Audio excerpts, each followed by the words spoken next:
Magandang araw, mga kaibigan.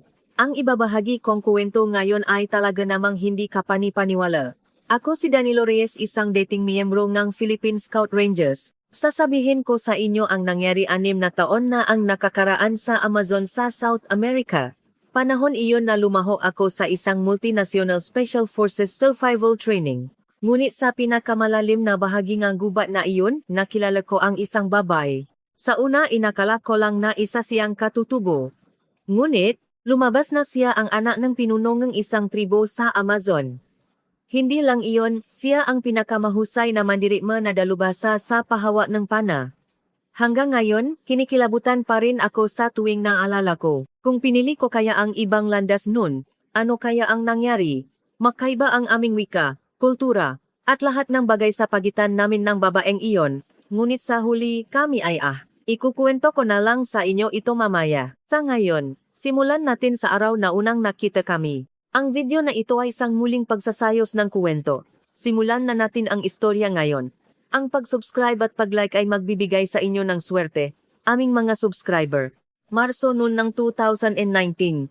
Lumahok ako sa isang multinational Special Forces survival training na hinanap sa Amazon, South America. Isa itong malakihang paksasanay kung saan nagsama-sama ang mga Special Forces ng Pilipinas, Amerika, Brazil at Colombia. Ito ang ikatlong araw ng paksasanay. Ako ang naatasang mag-reconnaissance, kaya mag-isa akong pumasok sa malalim na kagubatan. Isa itong lugar kung saan hindi gumagana ng maayos ang GPS. Halos hindi rin makapasok ang sikat ng araw dahil sa dami ng puno. Doon, bigla akong nakaramdam ng kakaibang presensya. Kung sanay ka sa paksasanay ng Scout Ranger, alam mo ang pakiramdam na may nakamasit sa iyo. Tahimik akong lumingon, ngunit wala akong nakita. Ngunit tiyak kong mayroong nakamasit. Hindi pa ako nakamali sa kutob na iyon. Lumakat pa ako ng ilang habang. Sa sandaling iyon, nakakita ako ng kumikinang sa pagitan ng nasangangang puno. Reflexively akong yumuko, at sa itaas mismo ng aking ulo, isang gapalazo ang gumajibis. Ano? Sigaw ko habang hinugot ang baril ko. Sa sandaling iyon may lumitaw mula sa likod ng puno. Isang babae na nakasuot ng damit na gawa sa balat ng usa at may makulay na palamuti ng balahibo sa ulo. Itinutok niya sa akin ang pana niya. Ang tingin sa kanyang nga mata ay hindi biruan. Pakiramdam ko ay talagang babarilin niya ako. Ito ang lupain ng aming makaluluwa, sabi niya. Espanyol ang wika niya, at kahit papaano ay naiintindihan ko, ako ay isang sundalong Pilipino. Naginsadyo lang, sabi ko habang itinaas ang aking nga kamay.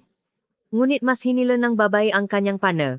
Sa sandaling iyon, naunawaan ko na hindi ako dapat may hawa na baril sa sitwasyong ito. Dahan-dahan kong ibinaba ang baril ko sa lupa. Hindi ako kaawi, sabi ko.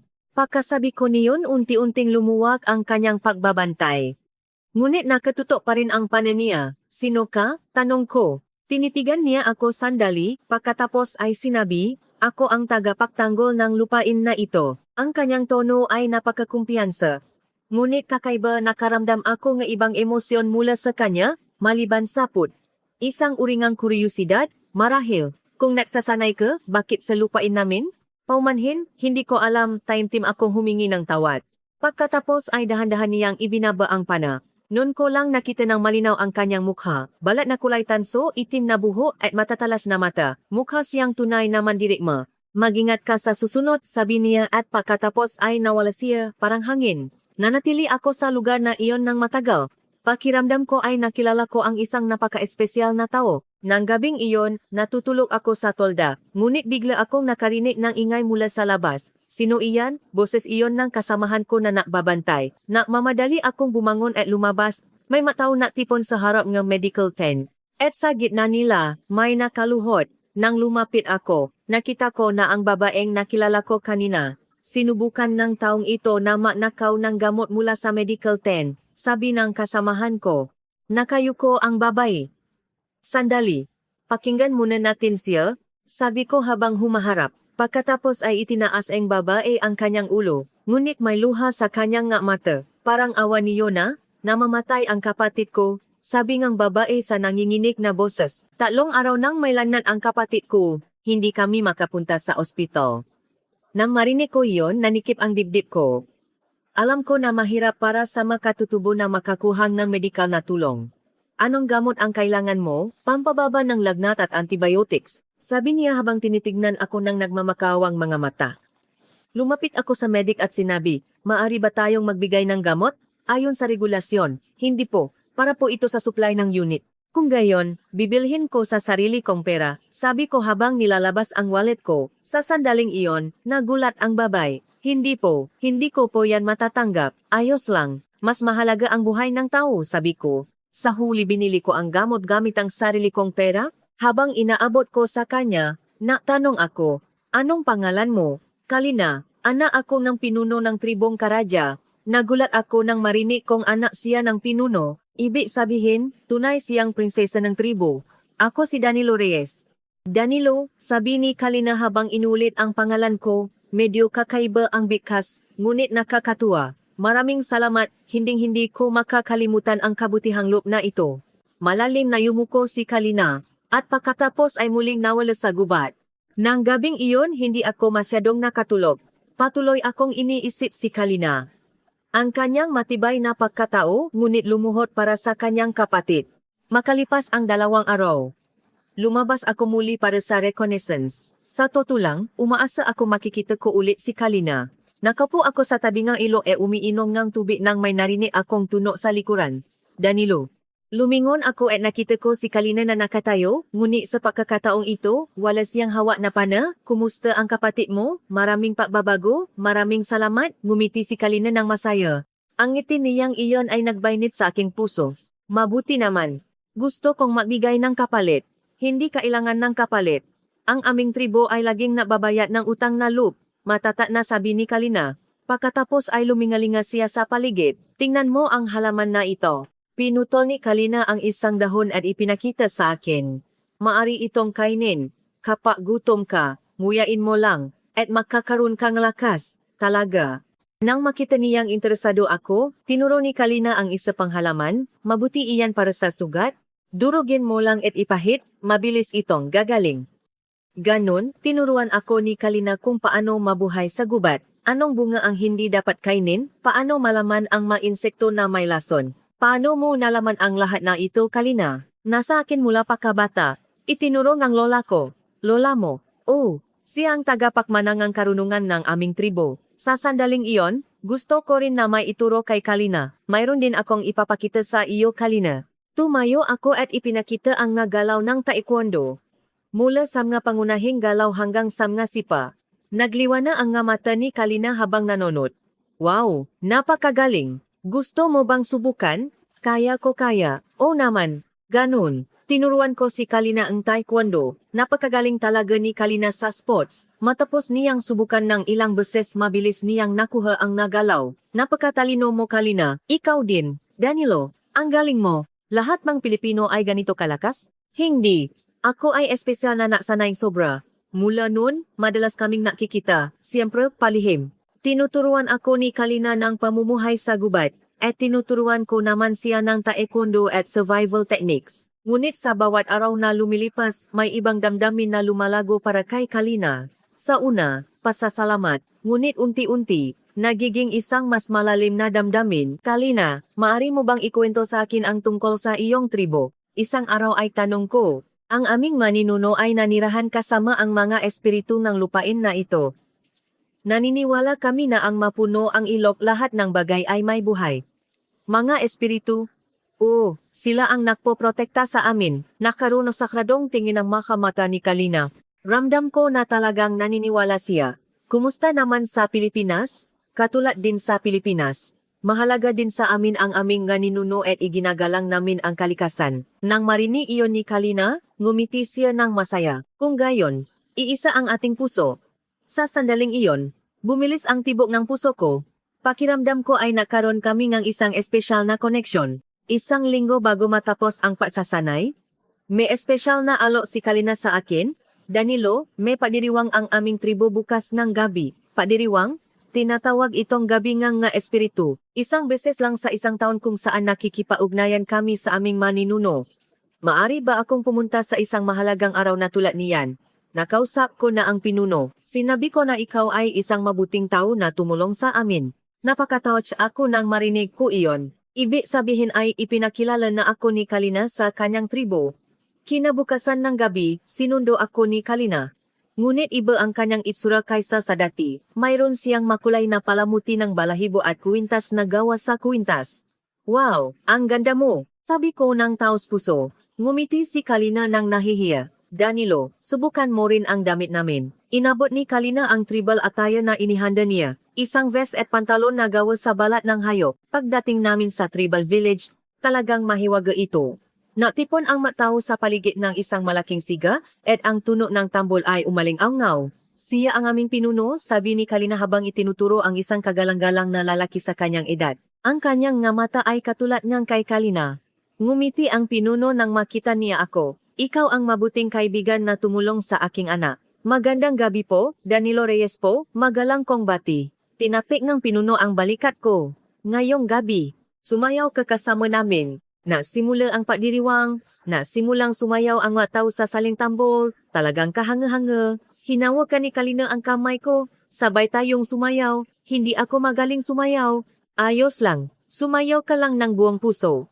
Ganon sumayaw kami sa paligid ng apoy. Lalong bumilis ang tunog ng tambol at lumakas ang sigawan ng matao, ngunit kakaiba. Sa una, nakakailang, ngunit unti-anting sumasabay ang aking katawan sa ritmo. Para bang talagang pinapatnubayan ako ng nga espiritu. Natama ang tingin namin ni Kalina. Sa sandaling iyon, tila huminto ang mundo. Pakiramdam ko ay kami lang dalawa ang naroon.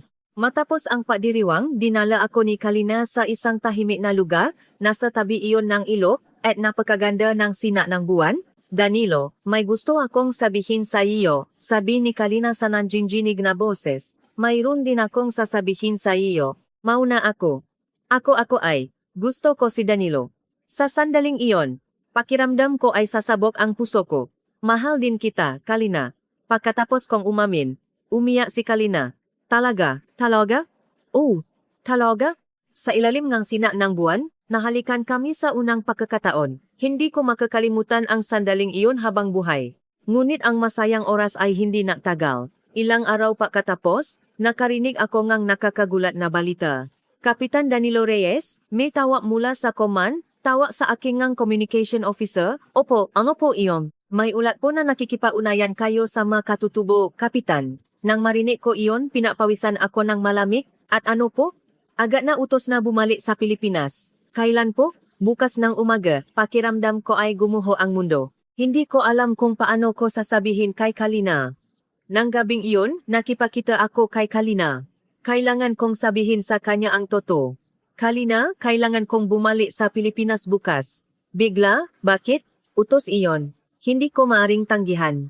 Namutla ang mukha ni Kalina. Kailan ka makakabalik? Hindi ko alam. Marahil ay mahirap. Ibinaba ni Kalina ang kanyang ulo. At matapos ang mahabang sandali, sinabi niya, ako rin ay nasa mahirap na sitwasyon. Anong nangyari? Galit ang mamatatandang tribu. Masado raw akong naging malapit sa isang dayuhan. At ano? Maari akong mapatapon. Mas lalong sumakit ang puso ko nang marinig ko iyon. Dahil sa akin, nahihirap si Kalina. Paumanhin Kalina. Hindi ako nag-ingat. Hindi ko pinasisisihan. Sabi ni Kalina habang hinawakan ang kamay ko. Ang pagmamahal ko kay Danilo ang aking ipinagmamalaki sa buhay. Nang marinig ko iyon, naya ako. Ang pagkakakilala ko rin kay Kalina ang pinakamalaking biyaya sa buhay ko. Nang gabing iyon, makasama kami hanggang umaga, isang oras na maaring huli na. Pagdating ng umaga, nang dumating ang helikopter, sinundo ako ni Kalina. Hindi namin may pahaya ang aming nararamdaman sa harap ng tao, ngunit ang aming nga mata ay nagsabi ng lahat. Habang umayat ang helikopter, unti-unting lumiit si Kalina. Sa sandaling iyon, pakiramdam ko ay dinudurok ang puso ko. 6 na buwan ang lumipas matapos akong bumalik sa Pilipinas, araw-araw ay pagdurusa. Hindi ako makatulog ng maayos dahil sa paiisip kay Kalina. Isang araw, nanonood ako ng balita at may nakakagulat na lumabas. Gaganapin sa susunod na buwan sa Maynila, ang isang UN Indigenous Cultural Forum. Sa sandaling iyon, bumilis ang tibok ng puso ko. Pumasok sa isip ko ang posibilidad na baka naroon din si Kalina. Akat akong nahanap sa internet. Nang makita ko ang listahan ng makalaho, hindi ako makapaniwala. Kalina Karaja, kinatawan ng tribong Karaja ng Amazon. Talagang hindi ka panipaniwala. Ibig sabihin, pupunta si Kalina sa Pilipinas. Sa araw ng forum, Pumunta ako sa Philippine International Convention Center, PICC. Umaasa akong makikita ko si Kalina. Pumasok ako sa event hall at lumingalinga, at bumilis ang tibok ng puso ko. At sa wakas ay nakita ko siya, si Kalina na nagbibigay ng presentasyon sa entablado. Nakasuot siya ng formal na kasuotan, ngunit maganda pa rin siya. At buong pagmamalaki niyang ipinapakilala ang kultura ng kanyang tribo.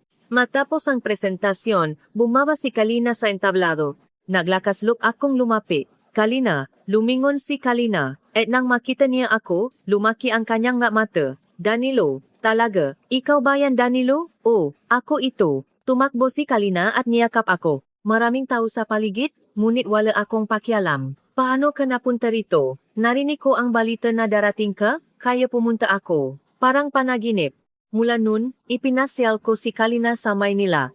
Ang Intramuros, Bonifacio Global City, Manila Bay, lahat ng lugar ay bago at kahanga-hanga para kay Kalina.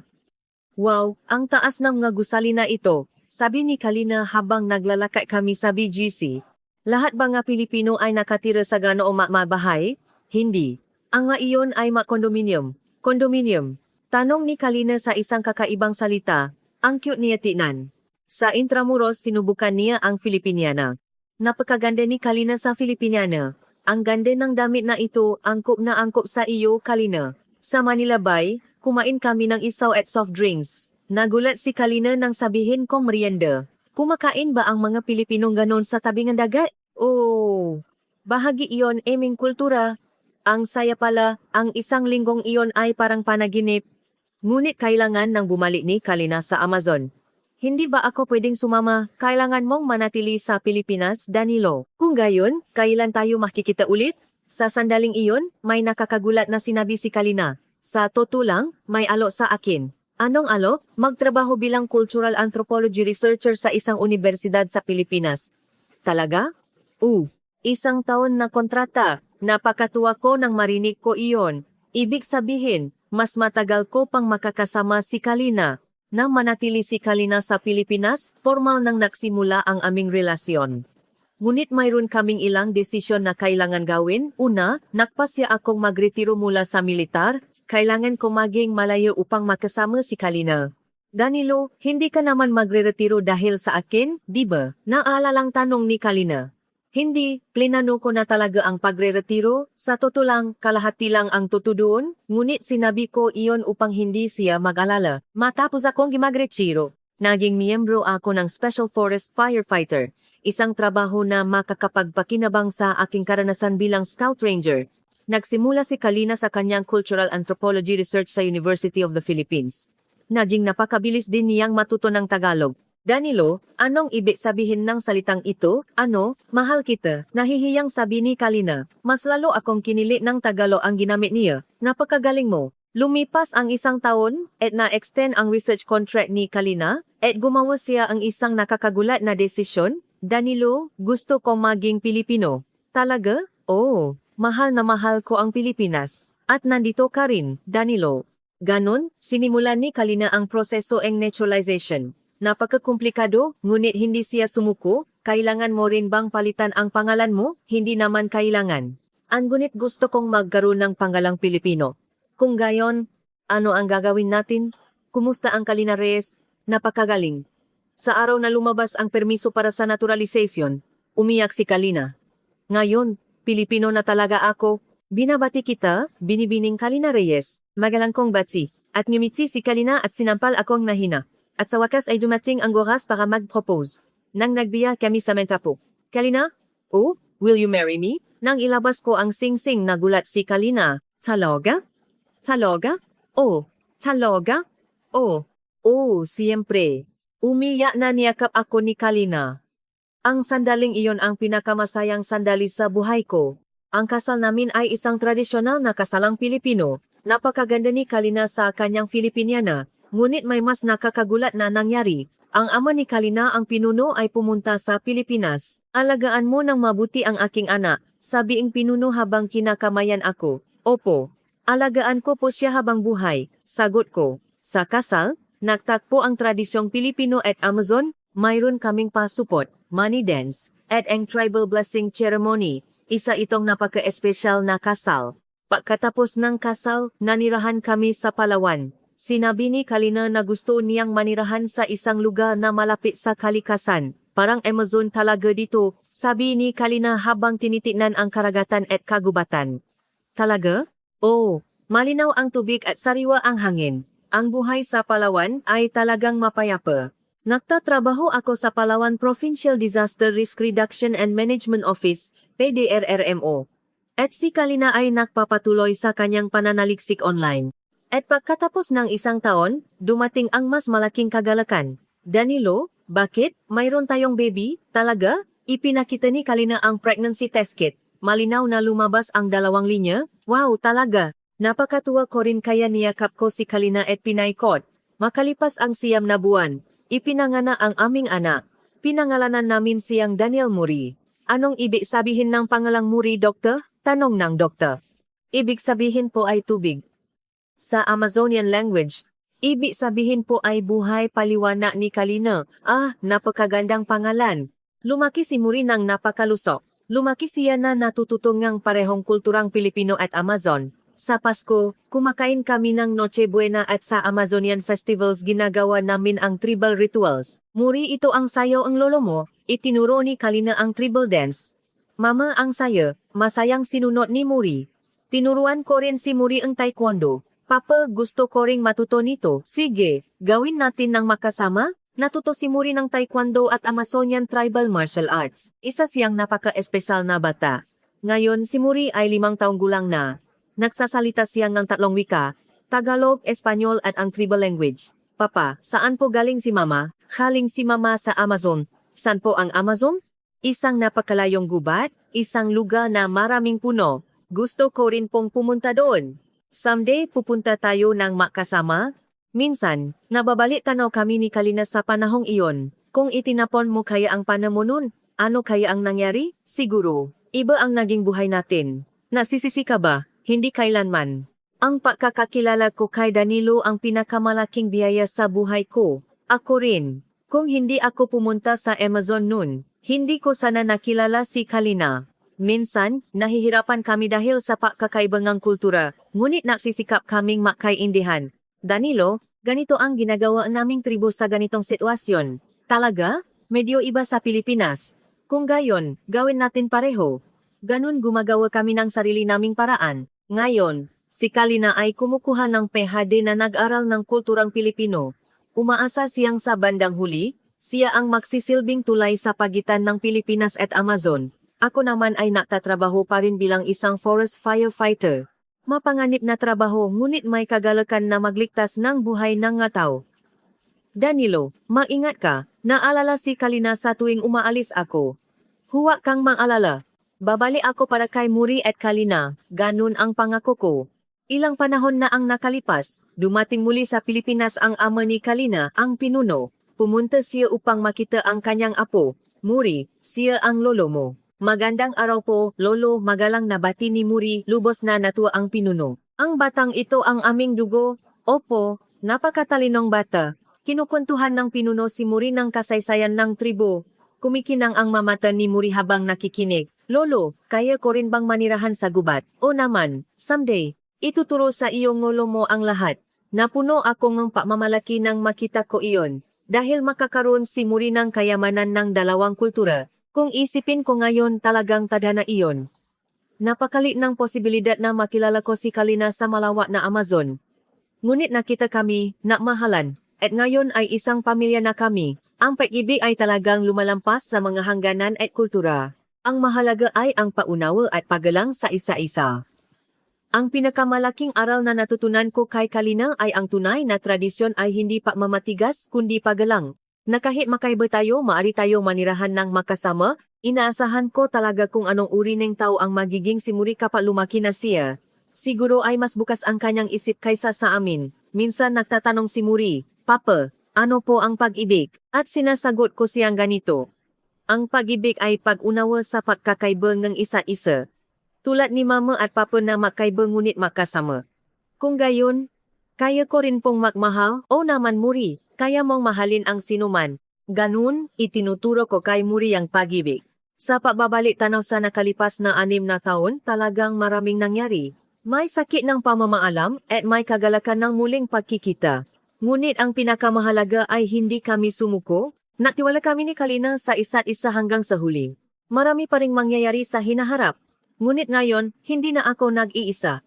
Mayroon na akong pamilya, mga kaibigan, kapag nakilala ninyo ang tunay na pag-ibig, huwag ninyong bitawan kahit mahirap, subukan ninyo hanggang sa huli. Maari rin kayong magkaroon ng isang milagro tulad namin, at kapag nakilala ninyo ang isang tao na may ibang kultura, huwag kayong matakot. Ang pagkakaiba ay hindi mali. Sa halip, ito ay mapapayaman sa inyong buhay. Ang pagkakakilala kay Kalina ay lubos na napabago sa aking buhay.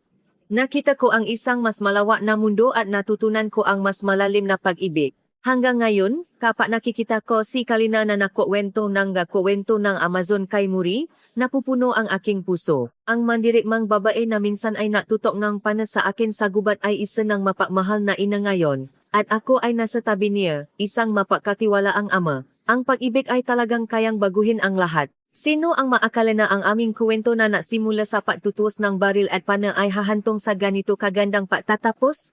Umaasa ako na makikilala ninyo rin balang araw ang inyong tadhanan na pag-ibig. Sa panahong iyon, maging matapang kayo.